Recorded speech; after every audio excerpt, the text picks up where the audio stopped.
R&B ENC Mohan Naik పై ACB దాడులు నిర్వహించింది. మియాపూర్లోని Mohan Naik నివాసంలోనూ rides కొనసాగుతున్నాయి.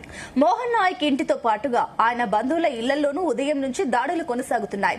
మియాపూర్లోని వసంత సిటీ విల్లా నెంబర్ 98లో మోహన్ నాయక్ ఉంటున్నారు. భారీగా కోట్లలో ఆస్తులు కూడబెట్టినట్లు ఆరోపణలు రావడంతో ఏసీబీ ఈ దాడులు నిర్వహిస్తోంది.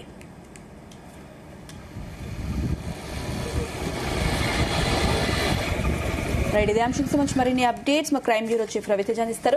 రవితేజ, R&B ENC మోహన్ నాయక్ నుంచి ఏసీబీ అధికారులు బృందాలుగా విడిపోయి సోదాలు నిర్వహిస్తూ ఉన్నారు. మియాపూర్ లోని తన నివాసం, తన R&B కార్యాలయంలో కూర్చున్నటువంటి తన క్యాబిన్ తో పాటు తన బంధువులు, బినామీలు, సన్నిహితులు, అత్యంత దగ్గరగా ఉన్నటువంటి బినామీదారులు అందరిపై కూడా ఏకకాలంగా 10 చోట్ల ఏసీబీ రైడ్స్ కొనసాగుతున్నాయి. మియాపూర్ లోని Vasantha city villa number 98 Mohan Nayak ఉంటున్నారన్నట్టుగా ఏసీబీ అధికారులు గుర్తించి అక్కడికి వెళ్ళి సోదాలు నిర్వహిస్తా ఉన్నారు.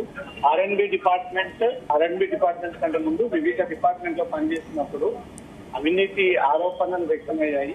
ప్రతి ఫైల్ తను డబ్బులు ముడితే తప్ప ఫైల్ క్లియర్ చేయడు, ఆ ఫైల్ పైన సంతకం పెట్టాడన్న అలిగేషన్స్, ఆదాయానికి మించి ఆస్తులు కలిగి ఉన్నాయి. ఒక ఏసీబీకి వచ్చినటువంటి సమాచారంతో ఈరోజు మియాపూర్ లో వసంత సిటీ విల్లాతో పాటు తన బినామీలు, బంధువులు, సన్నిహితులు ఉండలో కూడా ఉదయం నుంచి 10 చోట్ల హైదరాబాద్ తో పాటు శివారు ప్రాంతంలో రైడ్స్ కొనసాగుతుంది. మోహన్ నాయక్ డిపార్ట్మెంట్ లో అనేక అవినీతిలకు పాల్పడ్డాడు. ప్రతి ఫైల్ పైన ₹1,00,000 డబ్బులు చేశాడు. ₹1,00,000 ఆస్తులను కూడబెట్టారు. బంగారం, గోల్డ్, డైమండ్స్ సీక్రెట్ గా లాకర్స్ మెయింటైన్ చేయడం, బంధువుల పేరు పైన బ్యాంక్ బ్యాలెన్స్ మెయింటైన్ చేయడం. రవితేజ, ఒక నిమిషం లైన్ లో ఉండండి.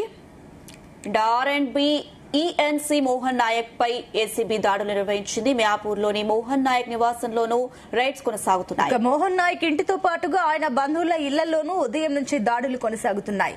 మియాపూర్లోని వసంత సిటీ విల్లా నంబర్ 98లో మోహన్ నాయక్ ఉంటున్నారు. భారీగా కోట్లలో ఆస్తులు కూడబెట్టినట్లు ఆరోపణలు రావడంతో ఏసీబీ ఈ దాడులు నిర్వహిస్తోంది.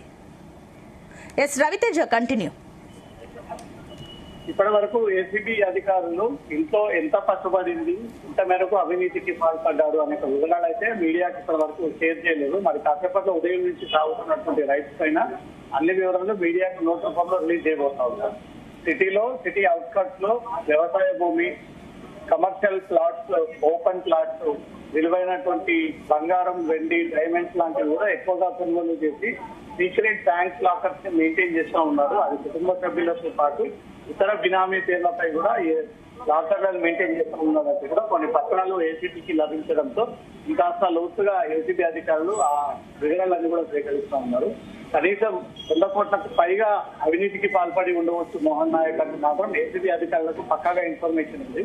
ఇప్పటి వరకు చేపట్టినటువంటి రైట్స్ లో మాత్రం సుమారు 30 కోట్ల వరకు అవినీతికి పాల్పడ్డాడు అనేది మాత్రం అధికారులకు అంచనా ఉంది. తన పేరు పైన, తన బినామీ పేర్ల పైన అగ్రికల్చర్ ల్యాండ్స్, సిటీలో ఫ్లాట్స్, సిటీ అవుట్కట్స్ లో open plots, farm house, villas ని సైతం మోహన్ నాయక్ ఈఎన్సీలో చేరిన దానికంటే ముందు నుంచి అవినీతికి పాల్పడ్డాడు.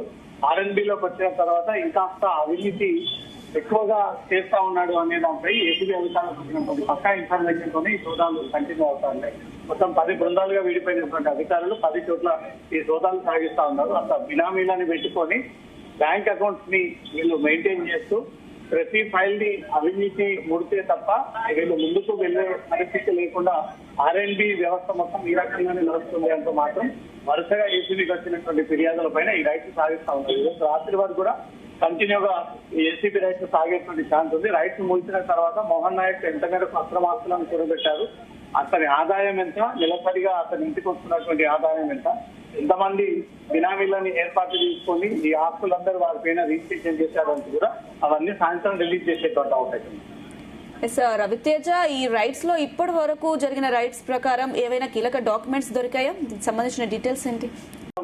అగ్రికల్చర్ ల్యాండ్, సిటీలో ఉన్నటువంటి ప్లాట్స్, తన బినామీ పేర్ల పైన అకౌంట్లను తీసి ఎక్కువగా ఆ ఖాతాలోకి తన డబ్బు మళ్లిస్తాడు అంటూ వాటి తాలూకా కొన్ని డాక్యుమెంట్స్, అకౌంట్ సంబంధించిన కాపీస్ అన్ని కూడా ఏసీబీ అధికారులకు లభ్యం కావడంతో అవన్నీ చేతిలో పట్టుకొని అధికారులు వాటిని అన్నింటినీ కూడా వెరిఫై చేస్తా ఉన్నారు.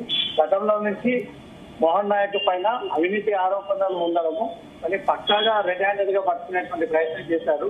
ఇతని ఆదాయానికి మించి అక్రమాస్తులు ఉన్నాయని, కోట్లాది రూపాయలుగా డిపార్ట్మెంట్ ని అడ్డు పెట్టుకుని, ప్రభుత్వ ఉద్యోగాన్ని అడ్డు పెట్టుకుని ఇతను అవినీతికి పాల్పడతా ఉన్నారు అంటూ కూడా పక్కాగా ఏసీబీ అధికారులకు వరుసగా వచ్చినటువంటి ఫిర్యాదు. ఇటీవలే ఆర్ఎన్బి డిపార్ట్మెంట్ లో భారీగా అవినీతి జరిగింది అంటూ కూడా అధికారులకు వచ్చినటువంటి సమాచారంతో ఈ రైడ్స్ సాగుతా ఉంది. రైడ్స్ ముగిసిన తర్వాత అతను ఎన్ని కోట్లాది రూపాయలుగా ఇల్లీగల్ గా కూడబెట్టాడు, ఇదంతా కూడా తన డిపార్ట్మెంట్ తన డ్యూటీని అడ్డు పెట్టుకుని ఈ రోజుల పాటు సాగించినటువంటి అక్రమాలు అంటూ కూడా ఇవన్నీ వెలుగులోకి వచ్చేటువంటి అవకాశం ఉంది. ఈ రైట్స్ తర్వాత ఇవన్నిటి ఏసీబీ అధికారులు ఒక నోట్బుక్ లో మీడియాకు రిలీజ్ చేసి ఎన్ని కోట్లాది రూపాయలు అక్రమంగా కూడబెట్టారంటూ కూడా వివరాలన్నీ కూడా బయటికి రిలీజ్ చేసేటువంటి ఛాన్స్ ఉంది. అయితే రవితేజ, కేవలం హైదరాబాద్ లోనే ఈ రైడ్స్ జరుగుతున్నాయా, లేదంటే మోహన్ నాయక్ కి సంబంధించిన ఇతర ప్రాంతాల్లో కూడా రైడ్స్ ఏకకాలంలో జరుగుతున్నాయా? అండ్ మోహన్ నాయక్ ఎక్కడున్నాడు, అతన్ని ఏమన్నా విచారిస్తున్నారా పోలీసులు? అతని స్వస్థలంతో పాటు హైదరాబాద్ తన ఉన్నటువంటి ఆర్ఎన్బి కార్యాలయము తన బంధువులను ఎవరైతే దగ్గర పెట్టుకొని ఈ డబ్బులకు సంబంధించినటువంటి అంశం పైన వాళ్ళని ఉపయోగించుకుంటూ ఉన్నారు. మొత్తం 10 చోట్ల ఈ రైట్స్ సాగుతా ఉన్నాయి. 10 చోట్ల 10 బృందాలుగా విడిపోయినటువంటి ఏసీబీ అధికారులు తన ఇంటితో పాటు తన కార్యాలయం, ఆ తర్వాత బంధువులు, బినామీలతో ఎక్కడెక్కడ ఇతను ఏర్పాటు చేసుకొని ఈ దందాన్ని నడిపిస్తా ఉన్నాడు. ఆర్ఎన్బి డిపార్ట్మెంట్ సంబంధించిన ఫైల్స్ అన్ని నడిపిస్తా ఉన్నాడు. తిరిగి వాళ్ళ నుంచి ఈ డబ్బుల రూపంలో తీసుకుంటున్నటువంటి లంచానికి సంబంధించిన వివరాలన్నీ కూడా ఏసీబీ అధికారులు ఆ వివరాలన్నీ ఇంకా సేకరిస్తా ఉన్నారు. ఇది ఒక రాత్రి వరకు ఈ రైతు సాగేటువంటి ఛాన్స్ ఉంది. ఇతని చైన్ సిస్టమ్ మొత్తం బయటకు తీస్తే ఎంతమందిని అతను పర్సనల్ టీమ్ గా ఏర్పాటు చేసుకొని ఈ డబ్బులన్నీ కూడా తీసుకుంటా ఉన్నాడు అనే దానిపై ఏసీబీ అధికారులకు ఒక క్లూ దొరికింది. ఆ క్లూస్ అంతా కూడా బయటికి లాగుతా ఉన్నారు. ఆ వివరాలన్నీ కూడా సేకరిస్తా ఉన్నారు. ఎగ్జాక్ట్ గా ఇప్పటి వరకు ఎంత మేరకు డబ్బులు ఇతను కూడబెట్టాడు, ఎన్ని కోట్లాది రూపాయలు అవినీతికి పాల్పడ్డాడు అనే దానిపై క్యాష్ మెషిన్ కౌంటర్ తీసుకొచ్చి ఆ కౌంటింగ్ ద్వారా డబ్బులన్నీ కూడా లెక్కిస్తా ఉన్నారు.